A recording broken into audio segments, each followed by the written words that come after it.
अहिले चाहिँ हामी यो पहिला जुन चाहिँ अस्ति आएको पानीले गर्दा खोलाले गर्दा चाहिँ हाम्रो जुन चाहिँ मतलब बगाएर होइन यो ढुङ्गा माटो रुखपातहरू बगाएर चाहिँ यतिको भएको छ अहिले र खोला चाहिँ अहिले यतापट्टि सरेको छ अहिले चाहिँ यता माथि पनि यसरी यो माथिबाट चाहिँ त्यस्तो भएर चाहिँ बगाएर आएर यता झरेको छ हो। पहिला चाहिँ खोला चाहिँ अब यहाँ बग्थ्यो यहाँनिर बग्थ्यो अहिले चाहिँ हामी बिच हेरिहाल्नु होला यहाँनिर हो त्यो भइरहेको छ। र यहाँ त हाम्रो सानो बढी उयो पनि छैन ठिकै छ। यहाँ चाहिँ हाम्रो सडक थियो गाडी आउँछौँ गर्थ्यो अहिले बन्द भइरहेको छ अहिले चाहिँ ब्रिज होइन ब्रिज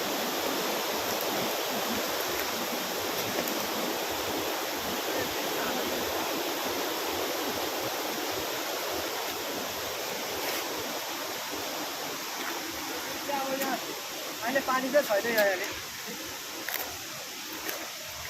टाउकोले भेट्दै भन्छ।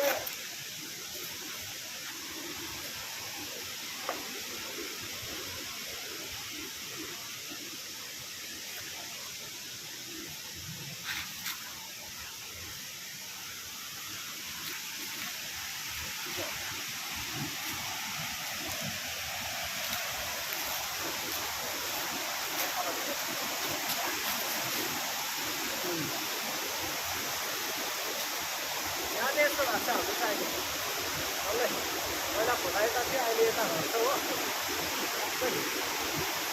सबैजनाले यो भिडियो किन नबनाएको भन्दाखेरि चाहिँ मैले बनाएको थिएँ अस्तितिर सबैले मलाई सोध्दै थियो खोला यस्तो भएको छ त्यस्तो भएको छ सरेको छ किन नबनाएको भनेर म चाहिँ नबनाएको थिएँ कि तर अहिले चाहिँ सबैले भन्दा चाहिँ बनाइदिएको।